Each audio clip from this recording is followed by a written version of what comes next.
Make it make sense.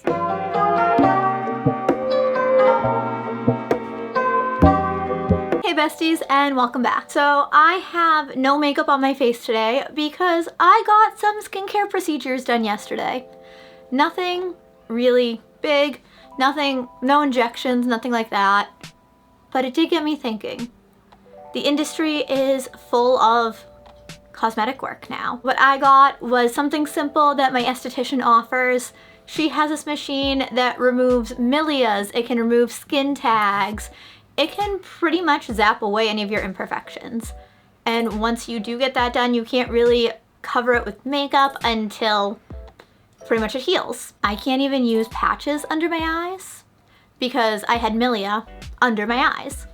So if it looks like there's bruising under this eye, hi, there was really bad bruising yesterday just because of the milia that we zapped. If you don't know what milia are, it's pretty much, picture an ingrown hair, but instead of it being a hair, it's skin cells. It is skin cells that when they die, they don't actually come off, so they keep piling on top of each other. Pretty much your skin grows over them.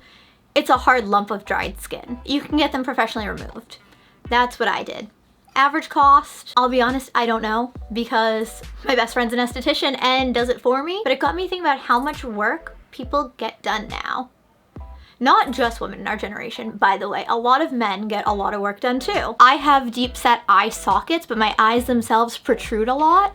So there's pretty much always dark under eye bags and lines under my eyes. I've wanted to get under eye filler for that for a very long time. As people love to point out, I don't have the best teeth and I have a very gummy smile. Because of that, I've wanted to get a lip flip to hide some of the gums in my smile. But my lips also aren't big enough for that. So I've also wanted to get injections and a flip just for my smile. I've wanted Botox, especially for my smile lines. But that's the thing.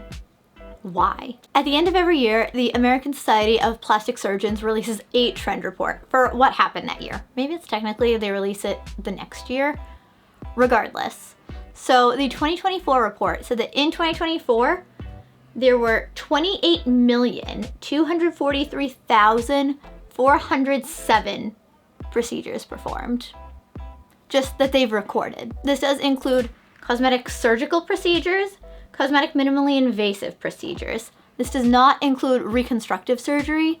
So they do list that in this report. It's just separate from this number. Also, they do consider some things cosmetic procedures that I didn't consider cosmetic procedures, and changes my way of looking at it a little. Skin resurfacing from things like microdermabrasion, things that you would get done at an esthetician's office instead of at a plastic surgeon's office. Skin treatments with lasers, which I know sounds like, duh, that sounds surgical-y. That includes laser hair removal. They're including that as a cosmetic procedure, which I guess I can see. But I never thought about it as laser hair removal as a cosmetic procedure. Things like Botox and fillers, those I assume would be cosmetic procedures. In 2024, 93% of those procedures were in women, which does make sense. It makes so much sense because unfortunately women are the ones held to this beauty standard. Not that men aren't also held to a standard. I do want to point that out. Every woman that says that men don't get it, men are held to a certain standard. We can't deny that. I do think that women's standards are a lot higher than men's, definitely. Especially as somebody who was born in the early 90s, grew up in the 90s and 2000s, and the diet culture we had then, what we expected from women back then. Yeah, we've accepted a lot more and we've normalized average bodies a lot more. But man, the heroin chic looks, the Kate Moss looks, those stay with you. Devil Wears Prada is one of my comfort movies. What, she says she's a size 6 and Stanley Tucci's character insinuates that she's huge because of it? Yeah, it's no wonder that our generation grew up with eating disorders. The thing is though, men getting cosmetic procedures, it was 7%. Obviously 100 minus 93 is 7. But that's up 2.7% from the prior year. So men are getting more procedures. Granted, the number of procedures in general has gone up. Something else that's interesting to me is the age and the location of where most of the procedures have been done. I'm gonna actually just end up linking this below for y'all so you can follow along if you want. The location kind of makes sense though. They break up the country into, this is the US specifically, by the way. They break it up into 5 separate sections of the country. And I said that I felt like the most would probably be in section 1, which is New England, and Section 5, which includes California, because Los Angeles. And I was right that Section 5 had the most. In 2024, Region 5, which includes California, had 7,525,235 procedures. What shocked me at first, but now I think makes sense, is that Region 3 came in second place. Region 3 is they call it South Atlantic, the Southeast US. Region 3 had 6,428,593 procedures. And I thought, what a strange place to have all these procedures done. I would not expect that. I would expect, obviously, Los Angeles, New York City. I live in Massachusetts. I've seen Boston. I know how rich the people in Connecticut are. I assumed that the Northeast would be the second. But then I remembered, people travel from everywhere to go to Miami to get work done.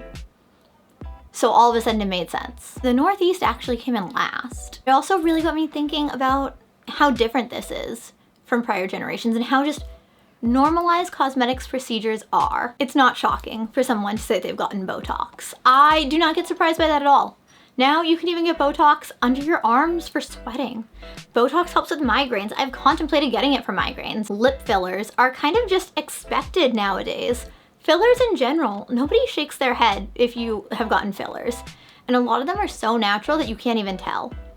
Yes, there are some people that get the over-the-top lip filler, but that's not the standard. They have filler parties and Botox parties now. Y'all know I practically live at the salon because my best friend's the esthetician. I'm friends with the owner. I cover the events there for social media. I'm always there. And when they have events, a lot of the times, they have an injector come in for the events. It's normal. It's so normal for someone to go to an event and hear that there's an injector there and be like, oh yeah, sure, I'll pay this discounted price and get injections because it's part of an event. It's so normalized in our culture that I still have trouble wrapping my head around that when I actually sit down to think about it. And I'm not saying it in a negative way. Again, I've gotten spots zapped off of me. I've gotten laser hair removal. I would love to get filler. I can't realistically afford filler and Botox. Like, if my best friend did filler, then yeah, absolutely I'd be getting filler. But I can't afford that right now. I wish I could. I look back on when we were kids. If somebody got a nose job, it was a huge deal and you talked about it nonstop. If somebody got their breasts done, it was a huge deal. Now I know off the top of my head, I can name 4 or 5 different people that have gotten their breasts done, whether it be a lift, whether it be a reduction, whether it be implants. I know multiple people that have gotten them done. And it's not anything that anyone really thinks about anymore. I feel like back in the day, that's what we considered cosmetics procedures, was getting your breasts done, getting liposuction, getting your body done, which I do know someone that got her whole body done. She looks amazing. Judgment-free zone. I love her. If I could have afforded that, I would have done the same thing. But nowadays, we do these minimally invasive things that honestly, for a lot of it, I don't think there's even long-term studies for, but we consider it safer because you're not going under anesthesia.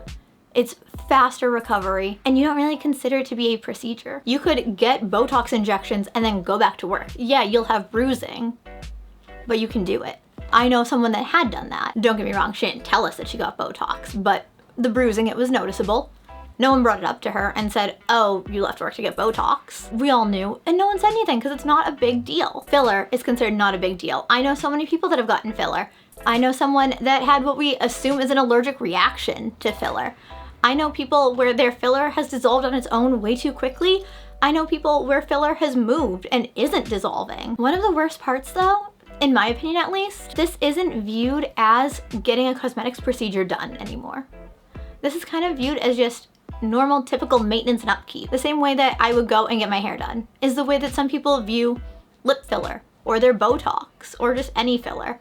Again, I'm not shaming, I'm not judging. I would love to have filler. And I would be very upfront and honest about it. I understand why some people aren't. I personally am the type that I would get it and I would tell y'all. I'd be like, oh my God, guys, I finally got filler. I'd be so excited for it. That's the thing. The price has gone up for everything. And now it's just considered normal and expected. And something you just should be paying regardless. The only reason I got laser hair removal was because a new laser place opened not too far from me.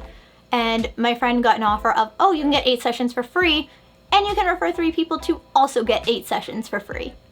So she referred me, and I got 8 sessions for free. Is it technically done? No. They say that you should get at least 12 sessions and then go back yearly. I got the 8 sessions. I didn't pay to add more to the package. I don't go back yearly. Since I got my 8 sessions of free laser hair removal, I don't need to shave my underarms frequently. Maybe once a month, maybe once every 2 months. And even then it's not noticeable. But would I have gone out on my own to get laser hair removal? No. I always thought that it was awesome and cool and I always wanted it, but I never thought I would go out and get it done. But now for so many people, it's just part of their normal beauty maintenance routine. So I get that it is probably more cost effective in the long run. It definitely saves you time, but I just could not imagine putting up that much money up front. It's funny to see the age range that actually gets the most cosmetics procedures though. So hot take, I genuinely thought like between 18 and 30 was gonna be getting the most because everyone else says get preventative Botox, get this preventative, get this preventative. Yeah, it's not that age range. It's not even close. Ages 19 and under, only 263,342 procedures, which is a lot. When you keep in mind the age that they are, that's a lot of procedures, yes. But in the grand scheme of things, it's not. Ages 20 to 29, 975,297. But that's it for the 20s? I thought that everyone in the 20s was getting, you know, preventative Botox and all that. Then you get to 30 to 39, 3,627,204. That's probably the most, right? I'd say 30s would probably be the most. Then you'd be wrong. Ages 40 to 54, 10,793,649. 55 to 69 age group, 7,209,437. Ages 55 to 69 have pretty much double 30s. And then ages 70 plus, 611,323. My battery's about to die. I had 2 half-dead batteries, so this one doesn't have a lot of time left either. Cosmetic procedures aren't what we might think by default that they are. Say for example, if I didn't sit down to film this anyways, and I just posted something and I said, sorry guys, I had a procedure done. I can't be on camera right now. In theory, you would assume I had, what, a nose job? Some type of actual surgery? Even if I said I had a cosmetic procedure done and I can't be on camera right now. Again, you think nose job, some type of actual full surgery. You wouldn't assume that I just had milia zapped off of my face. But if I didn't tell y'all that I got milia zapped off of my face, you wouldn't notice it. And if I simply said I had a procedure, you would have a preconceived notion of what that was. I feel like I'm kind of talking in circles a little bit because here I am saying that if I simply said I had a procedure, you'd be like, oh, like she got a nose job, she got like surgery. But then I also say that injectables are so commonplace now. And I think it's because we don't consider injectables to be a procedure necessarily. Nobody really bats an eye if someone says I'm getting Botox. Nobody really bats an eye if someone says I'm getting filler. It's just so commonplace and standard. And the fact there's people that I never would have imagined getting filler that are like, oh yeah, like I get filler all the time.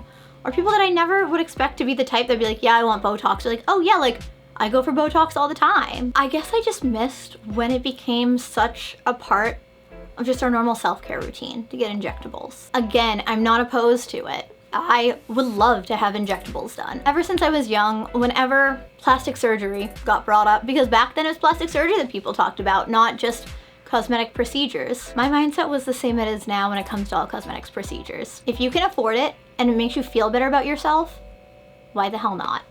It's nobody else's business what you do to yourself if it makes you feel good about yourself. People ask me why I color my hair, why I don't go back to my natural hair color. Because I like it better this way. I feel better about myself this way. I like myself more this way. If I could afford injectables and they would make me feel the same way, why not? I'm glad to see injectables being more normalized. I'm glad to see cosmetics procedures being more normalized. But I wish that people would just be more upfront about it. It's not that difficult to just say, oh yeah, I got this done. As you can tell, I'm like, oh yeah, I zapped these milia off my face.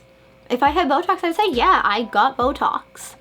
I didn't, but I wish I did. If I got filler, I would be so excited to share it with y'all. And I feel like it's not just the injectables with people hiding the fact they got injectables are giving unrealistic beauty expectations, but I feel like a lot of people getting injectables and not disclosing it are also giving unrealistic beauty maintenance expectations. Normalize it. Normalize it, some people get it done, but normalize it, a lot of people can't afford it. Kind of like houses on social media.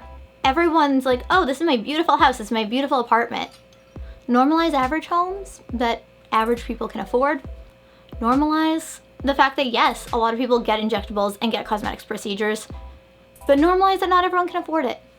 Normalize being open and honest and acknowledging, yes, I'm lucky to be in this position. Normalize that you got it done, but normalize that not everyone can. Self-care routines are becoming so incredibly expensive as we're heading into a recession that it's like we're being priced out of it at this point. I have my specific providers that I go to that don't value themselves properly. I have an esthetician best friend who literally will give me treatments for free. I'm very lucky, and that's the only reason that I can afford to have the type of self-care routine that I have. We're in a recession. Before I started getting services from my best friend, I never even dreamed of getting a facial. Growing up, going to the salon to get my hair done was never something I could ever imagine getting done. I was always box dye only because we couldn't afford it. I will never, ever insult anyone for box dyeing their hair, because at one point that was all that I could afford. I will say, if you can afford to go to Sally's and just buy developer and color there, that is significantly better for your hair than just buying box dye. But if you can't afford it, you can't afford it. And anything that you can afford to make you feel better about yourself, I very much encourage. Cosmetics procedures are great if you can afford them, and not everyone can. And that's kind of the point of this. It's literally just normalize it and normalize the position that you're in, that you're able to have them done. Have you ever got any cosmetic work done? Be it surgery, be it microdermabrasion, which is apparently considered cosmetic work, be it getting a skin tag zapped off, be it getting laser hair removal. Have you ever gotten any kind of cosmetic work done? Do you think that cosmetic procedures are just a normal part of self-care? I think if you can afford it, awesome, but it shouldn't just be a normal assumed part of a self-care routine. Let me know all your thoughts on cosmetic procedures down below, because I would love to hear them. I love hearing from people with completely different viewpoints and backgrounds and lifestyles. Everyone grew up in a different environment. Everyone has different life experiences. I would love to hear based on everyone else's life experiences. If you enjoyed this video, please make sure to subscribe. I put out new videos every Wednesday, Sunday, and then alternating Mondays and Fridays. When you do subscribe, make sure to hit the bell, otherwise YouTube will never tell you when I post. It is a little bit broken like that. I love you all, and I will see you in my next video. Bye. I don't know, but I've been told the world outside is oh so cold. So cold.